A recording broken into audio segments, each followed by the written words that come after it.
go. Okay, there we've got it putting in progress. Okay. So, obviously, we are just going to start with like an intro question. If you could briefly just introduce yourself and describe your current role and the size of the team that you manage. Okay, my name is Christie Cruse, and I am the department chair at SUNY Ulster for the Department of Business and Professional Studies. And we are a small department. I have three faculty in the department that I oversee, and then about 10 adjuncts that I oversee. Awesome. Okay. And diving into leadership philosophy, what do you believe is the most important quality of an effective leader and why? I would say collaboration. So often organizations, they are not giving employees the opportunity to be a part of decision making or being a part of initiatives and things that happen. So bringing everybody together, knowing that you are not the only person that makes the decisions and gets the feedback. I think it's really important that everybody feels a part of the team. I think that contributes to the positive organizational culture. So I think, and I've gotten a very positive feedback about that, that people do feel a part of the organization as a whole, but part of the team, part of the department when they have a say. Great. And how would you like self-describe your leadership style and has it changed over the year, over your career? And like in what ways did it change? Okay, I would say, yeah, I think it definitely changed. I would say, and it kind of goes with the collaboration part, but for leadership styles, I used to think that, and it's very popular, and I used to think more of a transformational leader, which is very positive. Hmm. But I would say more a couple of terms, either democratic or participative. And because I still feel that incorporates all of the new and innovative ideas that you can bring to the team, but you bring it in a way where, again, it goes back to everybody feeling a part of the team. Hmm. Everybody feeling that there's not just one leader, there's not just one person that's in charge, but that everybody is. Most of it is, of course, you still have the final say, the leader does, Right, but they still feel that they're a part of it. They have a say, they give feedback, they give ideas. right. And those are the kind of things that I would say that kind of leader encourages. Hmm. Being an idea champion, stepping out of your comfort zone. And I think that leadership style really incorporates all of that. Hmm. Okay. Um, let's go to building relationships and communication next. How do you build trust and strong relationships within your team? Well, I think a big part of it is listening. Mhm. When I came on board, I took the time to meet with every individual faculty full time, and some adjuncts who are really involved, and to really find out about them, about the way that they work, what they like, what they don't like, what do they like in a leader, what are their expectations of me. Mhm. And you have very different personality styles in every organization, in Yep. every team. So by doing that, I was really able to see, okay, how do I adjust for each person? But how do you treat everybody the same? Just like in a classroom, Right. everybody has different learning styles and different personalities. Same thing for a team. So it was really taking the time, letting them know that I care about you. You're not just here to teach and do what I say and follow the policies and get good course evaluations. It's really about enjoying it and really wanting to be here, feeling comfortable, safe, respected. Mhm. So that uh, really, it was taking the time to get to know individual Yeah. faculty and team members, but then really being able to adjust your style to build that relationship and that trust with each of them. Definitely. That leads right into my next question, actually, because it's talking about motivation and employee development. So, you talked about, you know, listening and treating each person as individuals. To go more in depth with that, what strategies do you use to motivate employees, or in your case, faculty members with different personalities, strengths, and work styles? Well, I mean, I think probably a lot of it sounds, cheesy, if I haven't said that word in the longest time. But really, I think it's even a smile to say, good job. Hmm. Just saying, oh my gosh, that was awesome, or even just, a thumbs up, just taking whatever time to acknowledge, even over email to the department. Right. So, hey, everybody's doing a great job. We did this. But it's really so little things here and there. What I'll do is bring in, donuts. Bring in something.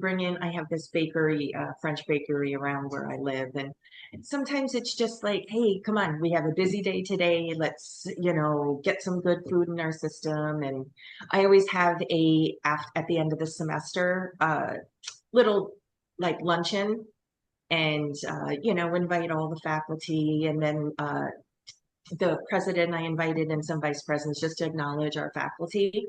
Hmm. Little, it's not anything extravagant, but so it's either words, it's either just a smile, it's an email saying we could do it, let's try something new.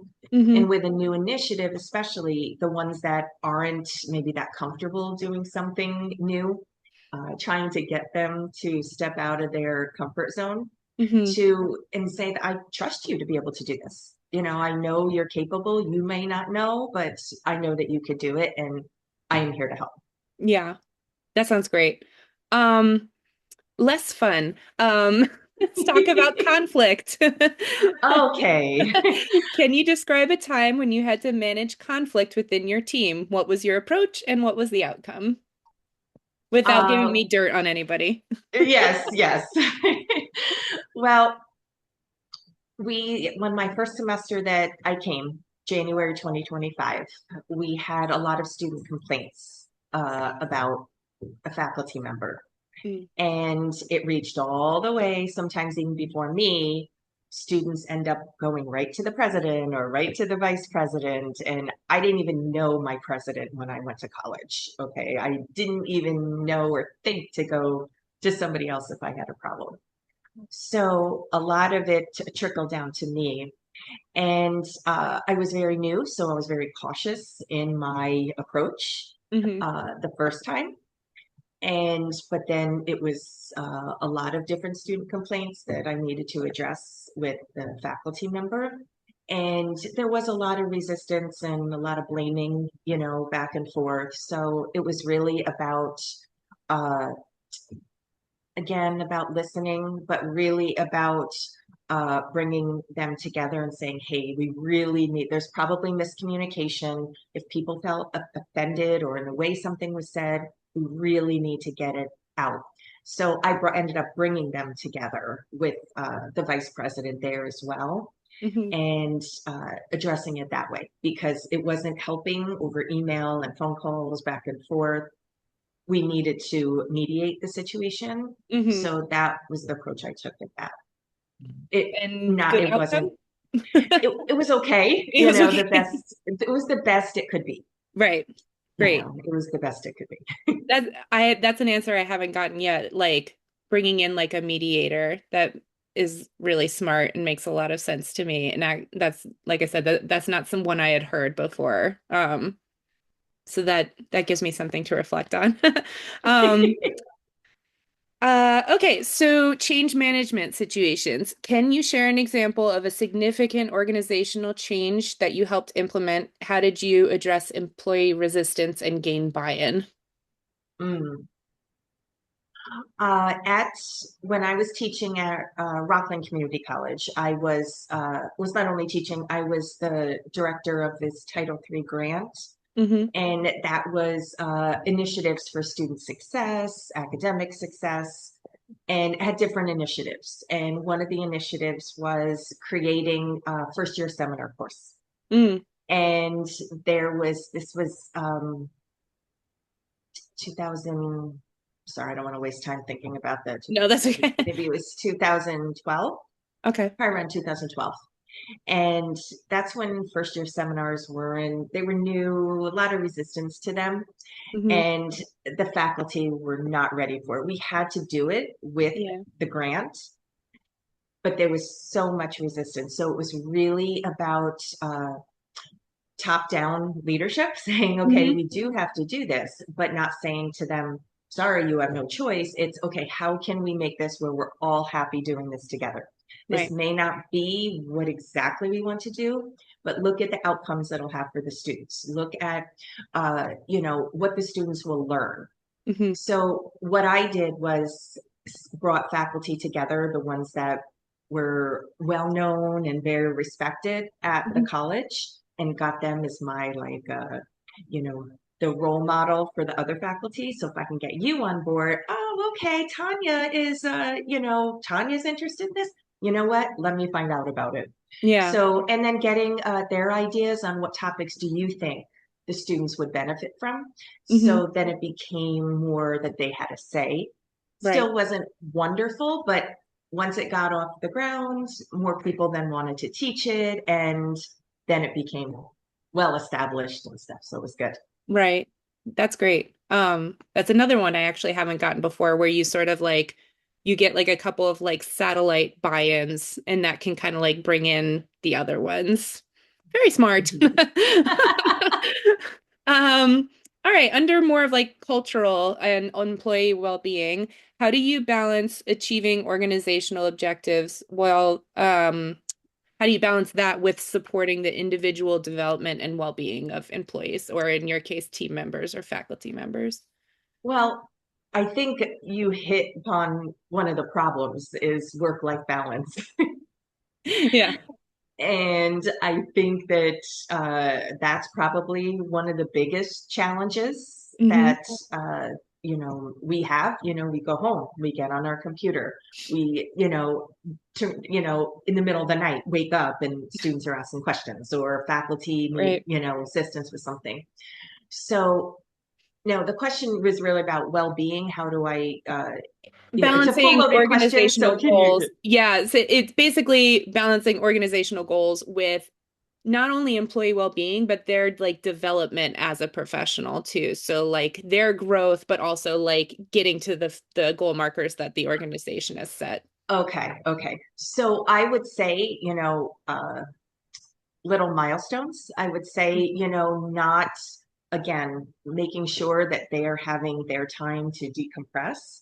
Hmm. So what sometimes I do is we do have certain timelines and certain things that have to be done. Sometimes in the past, I have had somebody who has already done something like that, help a person, teach a person. How can we move through this process a little bit faster? Do you need extra support? How about we meet after each milestone and see how you're coming along so you're not overwhelmed? We can, and then we can do baby steps.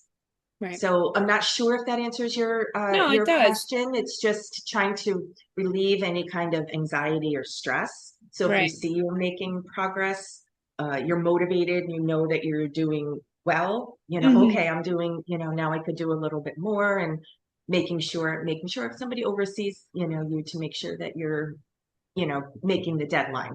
Right. No, that makes sense. Yeah, So when that, you've got like these big um from your bird's eye view as the department chair, you've got big milestones you need to get to. But if you're delegating the work to people in smaller bits, or at least marking them and acknowledging achievement at smaller intervals, then that can help them grow and help them have faith in themselves that they can get to the big finish line. yes, because we were just doing that for our business program review.